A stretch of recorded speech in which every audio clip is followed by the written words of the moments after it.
Hello everyone, my name is Claire Sauls and I'll be going this week's discussion, Forces Driving Research Agendas. I found that forces that help to drive nurses for research agendas today consist of influencing health policies that increase the quality of care, protecting patient safety, and fluctuating their access to resources that provide better resources of quality in healthcare for our patients. Research agendas are also based on policies that help drive decisions by people who have authority and power, which also impact regulations that need to be formed correctly. According to some research, nurses define policies as practical ways of principles to be accepted or suggested by a government, group of people, or an individual, in which choices of society are influenced by health priorities and purposes made by others. This is why nurses need to have policy awareness, patient advocacy, and having power, which helps to produce results that drive research agendas to better patient care and healthcare in everyday routines. Having patient involvement in reports and research papers helps to identify different types of policies that need to be updated or changed between similar or related concepts within their research. Having practice analyses of research will inform nurses about how they could be influenced in policies and what they need to achieve for that purpose to change a policy. Another way forces are driven with nursing research is where nurse researchers may increase. Another way forces are driven with nursing research is where nurse researchers may increase clarity in how their workload is so high. This is mostly involving patient-to-nurse ratio care, and it's greatly impacted by how many number of patients a nurse has.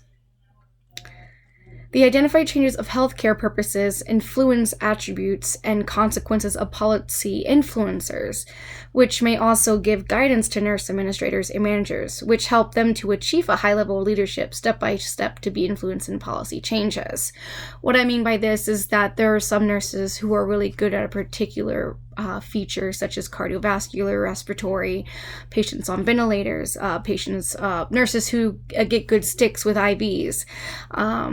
Charge nurses want to assign nurses to those patients who excel in their abilities. But the drawback is that the patient demand is so high that nurse can't sometimes not work with that patient because that nurse has given too many patients already.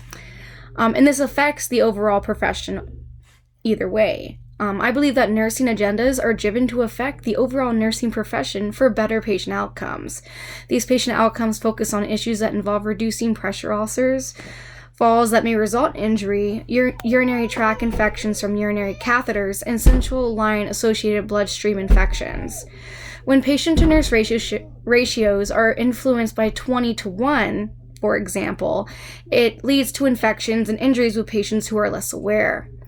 What I mean by this is these changes in practice help to decrease the workload that influences the possibility of assigning more staff when providing care.